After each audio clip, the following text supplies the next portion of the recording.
selamat datang lagi nih di acara Indi Podcast. Masih bersama Bapak Wakil Bupati, Bapak Sadewo yang terhormat ya.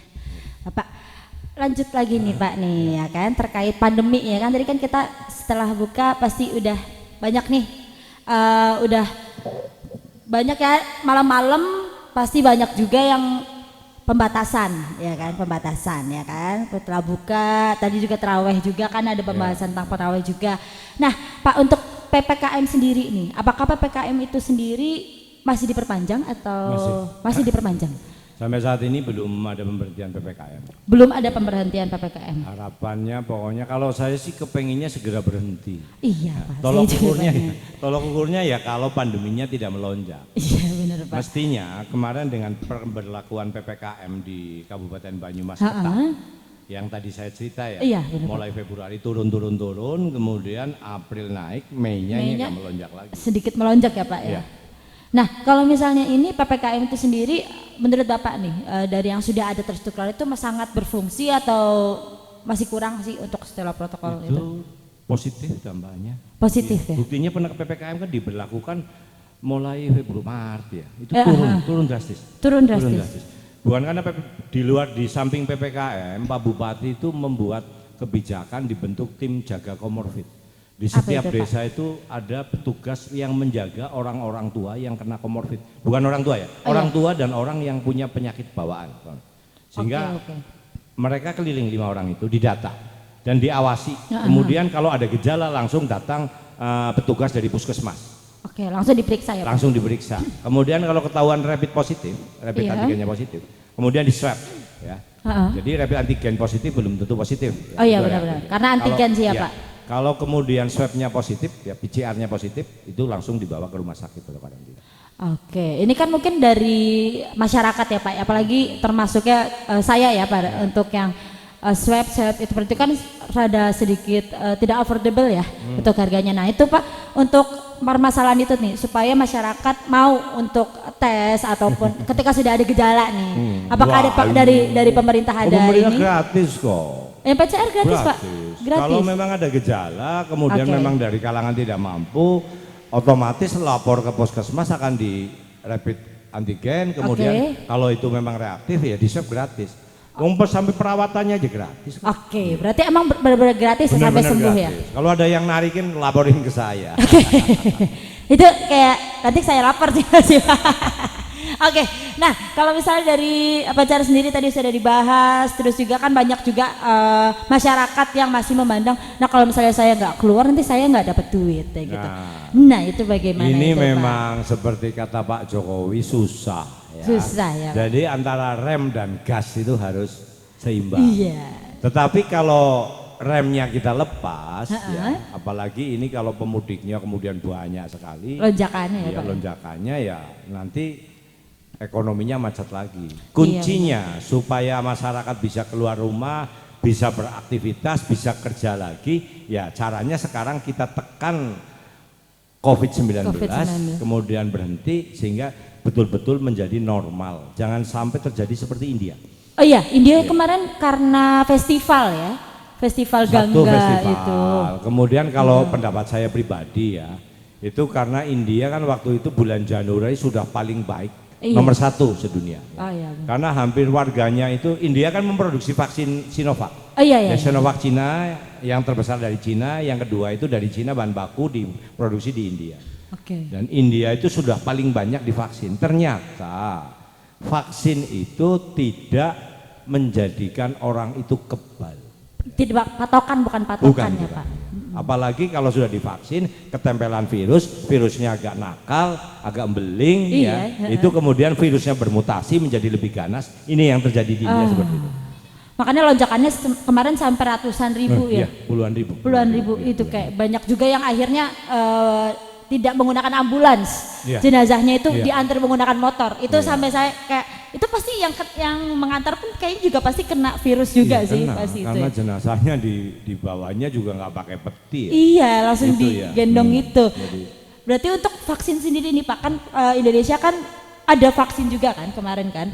Nah ini untuk vaksin di Banyumas sendiri apakah sudah berjalan dengan lancar ataupun masih kurang nih? Jadi vaksin di Banyumas sebetulnya cukup banyak karena Pak Bupati saya juga aktif untuk meminta.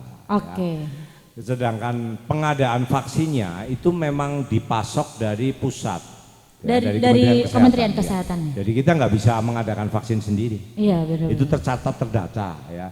Dari mulai yang awal itu kan pelayan publik ya, kemudian yang orang komorbid, kemudian nakes, kemudian sekarang lagi dikonsentrasikan untuk tenaga pendidik karena rencananya kan sekolah tatap muka. Ya. Sekolah udah mulai mau tatap muka ya? Nah, alhamdulillah kemarin Banyumas dapat bantuan dari BUMN yang di GOR. Yang di GOR? Ya, yang di GOR. Itu bantuan dari BUMN. Oke. Cuma jumlahnya tidak sesuai target awal karena awalnya itu per hari 5.000 sampai dengan berapa bulan lupa saya. Tapi kemudian berhenti. Ternyata saya tanya ke BUMN itu ya, ke operatornya. Itu memang BUMN itu menunggu impor yang vaksin dari India. Sedangkan India di lock ya. Jadi tidak ada ekspor vaksin. Iya benar. Indonesia sudah memproduksi Sinovac, Bio Farma, tetapi kan belum masif. Ya. Belum terlalu besar. Kemudian ada vaksin-vaksin merek lain juga ada, bukan hanya Sinovac. Berarti selain Sinovac nih, apakah Banyumas ingin masuk vaksin lain juga? Kita tergantung dari pusat. Dari pusatnya vaksin juga ya. Apa saja ya tetap kita terima karena vaksin yang masuk ke Indonesia itu kan sudah disetujui oleh WHO, oleh BP POM, sudah jelas suci dan halal. Sudah aman ya Pak ya. Sudah aman ya. Tidak ada yang daging babinya ya sudah halal ya Pak ya. Halal. Oke, berarti kalau misalnya vaksin itu kan tadi ada beberapa tahap ya. Nah, itu untuk vaksin ini apa ada masih tahap lanjutannya selain 2 tahap itu? Enggak, vaksin memang 2 kali. 2 kali doang. Karena kan orang tua saya juga vaksin kemarin kan. Usia sudah di atas 60. Ya, itu memang diutamakan. Diutamakan ya karena emang bapak sama ibu kan memang juga mempunyai comorbid juga kan. Jadi itu. Nah, kalau misalnya dari vaksin kita beralih nih ke transportasi ya Pak ya. Kan kalau pandemi ini kan mempengaruhi juga tentang one way. Apakah one way itu akan dilanjutkan atau tetap ya udah? Yang di kota kan? Iya, yang di kota. Itu bukan dilanjutkan, memang mau dipatenkan. Patenkan seperti itu ya Ini Pak. Ini kaitannya akan ada BTS. By the service. Jadi ada bis kayak Trans Banyumas yang seperti Trans Jateng itu ya. Oh iya. 62 kalau tidak salah ya. Ada 6 koridor kita usulkan, 4 koridor disetujui, yang sudah mau jalan tahun ini 3 koridor. 3 koridor. Ya, yang pertama itu Purwokerto Aji Barang. Ya. Kemudian yang kedua itu Notok Baturaden. Ya. Muter sana ya? Iya, Notok Baturaden. Notok sana. Ya. Yang ketiga itu putar-putar Kota Purwokerto. Itu bisnya AC, kemudian memang aturannya ketat sekali, termasuk untuk pengemudinya, bukan diseleksinya juga ketat sekali. Nanti seperti ya kalau kita jalan-jalan mungkin seperti di luar. Berarti kayak kalau di Jepang tuh kayak Shinkansen ya Pak ya. Ya belum sebagus itu. Iya Pak. Coba ya menuju ke sana. Siapa tahu nanti bikin Shinkansen kan Purwokerto. Iya kan. Termasuk satu kota yang luar biasa berarti kan. Ya terus gini, Banyumas itu yang 5 kabupaten yang dipilih. 5 kabupaten. 5 kabupaten. Dari 5 kabupaten itu. Dari beberapa itu yang pertama itu 5 kabupaten, salah satunya Banyumas. Waduh, luar biasa banget ya Pak ya. Berarti itu yang berjuang itu bukan saya toh, itu ada. Itu di sini itu orangnya. Ada Bapak Agus ya. Kepala dinas berhubungan ini. Ada Bapak Agus. Ini nggak boleh pulang sini. Nggak boleh pulang nanti. Nanti kita bahas juga nih. Iya, nanti dibahas sama Mas Agus. Iya, terkait bus juga nih. Tapi berarti kayak Transjakarta ya berarti habis kayak Transjakarta. Tapi lebih tertib ya, karena lebih itu tertib, nanti pembayaran juga nanti non tunai. Berarti tap cash ya, sama kayak imoni gitu ya. Kemudian nanti ada bus stop itu ya sepanjang jalan. Jadi bis itu nggak bisa berhenti semau sendiri, tapi hanya di titik-titik tertentu. Dan jarak antar bis itu diperkirakan antara 10-15 menit. 10-15 menit. Berarti nggak lama ya Pak? Nggak lama. Berarti nunggu di halte pun kayak ayo udah tinggal 10 harapannya itu merubah mindset masyarakat supaya mau menggunakan angkutan umum yang nyaman dengan harga terjangkau. Nggak pakai kendaraan pribadi terus. Jadi kan tidak penuh-penuhin jalan juga kan. Takutnya gitu kan. Kalau misalnya di Purwokerto sudah siap ya untuk kayak peta-peta gitu juga sudah siap ya Pak ya. Nanti ditanyakan ke Mas Agus itu. Oh sih mantap sih Wakil itu, Bupati masih ngurusin begitu. Hei, Bapak, tapi keren sih Bapak paham juga berarti emang one way itu dari awalnya one way ya Pak ya. Iya sudah direncanakan itu ya Pak ya. Tapi memang kalau saya lihat sih jadi transportasi apalagi mobil ya, mobil kan terlalu banyak ya termasuknya di Purwokerto juga kan, itu berkurang sih Pak. Jadi kayak banyak yang yaudah pakai motor aja daripada pakai mobil ntar sama juga. Ini kan yang namanya motor itu kan jumlahnya banyak sekali. Iya sih juga banyak mau juga kredit ya. motor itu aja itu murah, tanpa murah. DP Iya, ada. Ini yang saya khawatirkan itu ya. Bener. Kemarin kan memang kayak ada permintaan juga bantuan sosial Pak. Itu dibikin tunai semua. Dibikin Padahal tunai semua. Semangat dari pemerintah dari pusat itu kayak BNPT itu ya bantuan yang berupa sembako itu yang bulanan ya kepada penerima-penerima yang lewat e-warung. Semangat dari pemerintah pusat itu adalah untuk meningkatkan gizi masyarakat. Sehingga udah ditentukan tuh ya ada berasnya, kemudian ada buahnya, sayurnya, daging. Tapi dipilih daging apa terserah e-warung itu ada pilihannya. Benar-benar. Itu nanti ada permintaan dari masyarakat duit saja. Kalau misalkan nilainya misalkan 250.000 apa 300.000 400.000. Jangan-jangan kalau sebulan dapat 400.000 bukannya untuk membeli telur, tapi untuk angsuran kredit motor. Waduh. Nanti gizinya nggak nih kan? Iya, bukan gizi tapi malah barang ya Pak ya jadinya ya. Konsumtif itu. Iya sih benar sih Pak ya. Jadi ternyata bantuan itu tetap masih ada juga. Tetap masih ada. Pandemi juga bantuan juga ada juga Pak. Jadi bantuan ada yang reguler, itu yang sifatnya tetap ada tidak ada pandemi. Kemudian ada bantuan dalam era pandemi. Ya. Ya. Itu memang ada aturannya, ada pendataannya. Benar. Meskipun ya ada kelemahan pasti ada.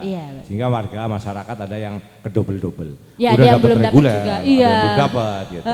Tapi benar. ke depan kan sambil berjalan kita perbaiki terus. Berarti memang untuk tim seperti itu sudah ada ya Pak ya?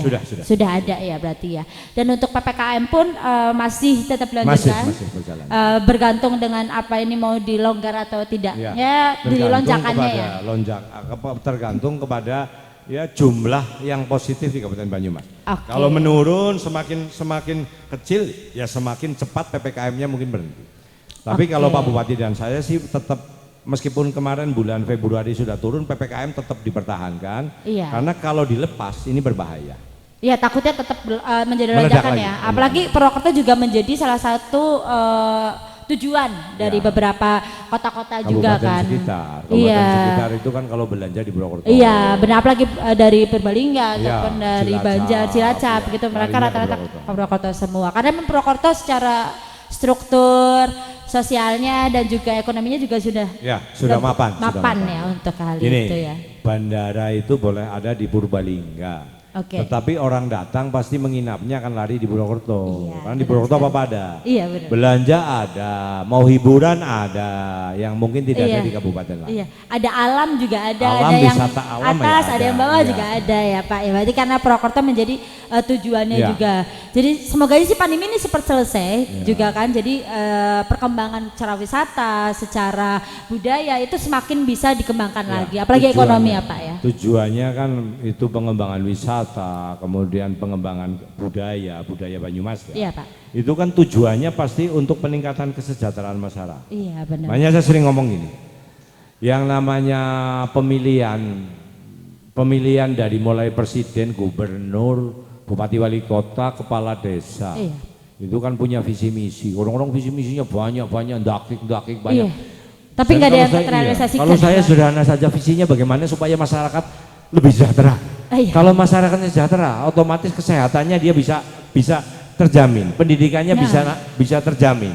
Tapi kalau misalkan masyarakatnya nggak sejahtera, gimana mau berobat, gimana mau sekolah? Bingung ya Pak ya. Berarti yang penting memakmurkan dulu lah ya Pak ya. Berarti memang secara ekonomi juga Purwokerto juga sudah mulai naik dan juga secara nama juga apalagi ya kan, apalagi kampus-kampus juga sudah mulai dilihat juga dari kota-kota lain apalagi Unsur. Aslinya mana? Purwokerto. Oh bukan. Pabuaran, bukan. Kita pikir dari luar, bukan? Iya, biasanya orangnya kirain saya dari luar.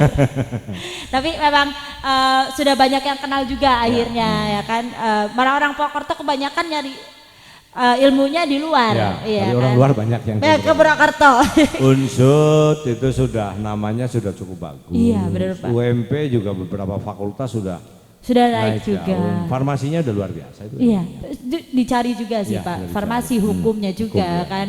Terus ekonomi, nah luar biasa banget. Berarti pandemi ini ya kita tetap ambil hikmahnya ya Pak ya. Ada beberapa juga pembangunan juga di pandemi yang nanti mungkin bisa mempermudah masyarakat supaya nggak stuck nih di pandemi ini nih ya kan. Dan mungkin nanti dengan adanya pembangunan itu masyarakat bisa lebih disejahterakan. Oke, semoga saja pandemi ini cepat berakhir dan juga protokol kesehatan tetap dijaga. Nah ini Pak, ada apa sih Pak ini Pak? Ini. Saya punya pertanyaan nih yang bisa jawab, tak kasih hadiah nih kaos dari saya nih. Langsung buat maju nih. Buat teman-teman yang lagi pada kongko, lagi buka bersama di Cafe Bulus PP. Iya. Pertanyaan saya sederhana. Nama lengkap saya siapa? Waduh, silakan tuh. Ini tak kasih hadiah langsung kaos dikasih satu. kaos. Ya. Bapak boleh nggak ini? Oh iya. Satpam Jomelu. Jomelu ya. Satpamnya tenang aja Pak di situ Pak. Nanti ada hadiah lagi. Nama lengkap saya siapa? Nama lengkapnya. Iya, Sadewo Trilastiono. Ya, tak kasih hadiah kaos. Oke, tepuk tangan Bapak Sadewo Trilastiono. Dipakai dong. Dipakai dong. Di double. Double. Ini banyak yang orang bilang itu saya itu aku wakil bupati apa stand up komedian. Iya, enggak apa-apa Pak. Itu menyatu. Mungkin nanti kalau ada acara scan anak muda Bapak Sadewo bisa turut ikut. Ya. Nah, itu saya bikin tuh. Dipakai kaosnya. Apa itu tulisannya tuh? Dipakai tuh. Nah. Apa tuh? Wakil Bupati garis lucu. Bukan garis keras ya Pak? Bukan garis keras. Garis lucu. Yang senang yang keras-keras istri saya. Aduh, saya juga suka sih Pak. Suka ya? Soalnya gimana sih ya Pak? Ya, mantun. Terima kasih ya Mas ya. Aduh. Satu pertanyaan lagi nih. Apa nih? Satu pertanyaan lagi nih. Satu dapat apa nih Pak? Kaosnya habis ya? Kaosnya habis ya? Masih ada, satu lagi. Satu lagi. Nama saya Sadewo Trilastiono. Iya, terus saya itu anak nomor berapa? Oke. Siapa yang tahu? Anak nomor berapa? Nama saya Sadewo Trilastiono. Maju aja. Maju Mas. Sini Mas. Maju Mas. Nomor berapa? Ayo, Masnya. Itu ini pegawai ya? Weh. Oh bukan ya. Nah, dari situ nomor berapa? Salah. Nama saya Sadewo Trilastiono. Mbak, sini Mbak. Ayo Mbaknya nih. Ya, Trilastiono. Salah. Nama saya itu Sadewo Trilastiono. Anak nomor berapa coba? Wah, saya tahu nih. Nomor berapa? Salah. Bukan. Salah. Bukan. Trilas. Aku tahu Pak. 13. Nah, ini nggak boleh ikut tuh. Itu. 13 ya, sini maju. Mas, saya dapat kosong Pak. Iya, ini ada cerita ya. Bapak saya itu dulu guru. Ya. Oke, Pak. Jadi saya itu anak nomor 13. Nggih. Dipakai dong, Mas. Monggo, enggak usah dipakai enggak apa-apa. Jangan dipakai ya, Pak. Nanti masa lepas. Iya, kan takut banget ya, Pak. Jadi kakak saya dari nomor 1 sampai nomor 6 itu belum ada kodenya. Apa namanya? Nurningsi, Lismiati, Mugiono, Bambang Priyono, Hersiati, Esti Restiati, mulai nomor 7 nih. Baru ada kodenya. Karena saking ya, banyaknya anaknya mungkin dikasih kode almarhum ya dulu dosen di Trisakti. Ongko Trisaptono Sapta nomor 7 ya. Terus nomor 8 cewek Hermi Astati Asta 8. Nomor 9 Adi Sasongo 9 Songo ya. Nomor 10 Titin Agustiningsih 10 10. Iya. Nomor 11 Elviani Dewi Sapta 11 ya. Nomor 12 Agus Lucianto Selusin. Nomor sial nomor 13 Sadewo Trilastiono. Gabungan 3 bahasa Inggris sama Trilas 13. Iya itu. Tapi sampai ada 11 ya Pak ya. Ada. Berarti bapaknya Bapak tuh luar biasa banget ya. Tapi kodenya tuh dari nomor 7 dari nomor 7. Saking banyaknya. Ya. Saking banyaknya biar nggak kelupaan ya Pak ya. Itu nggak ada barcode-nya kan ya Pak? Oh enggak ada. Ya, itu benar dari satu ibu loh ya itu. Iya satu. Takutnya sampai ada barcode-nya kan. Enggak ada. Kalau zaman sekarang juga udah, dari zaman dulu juga udah ada ya kan.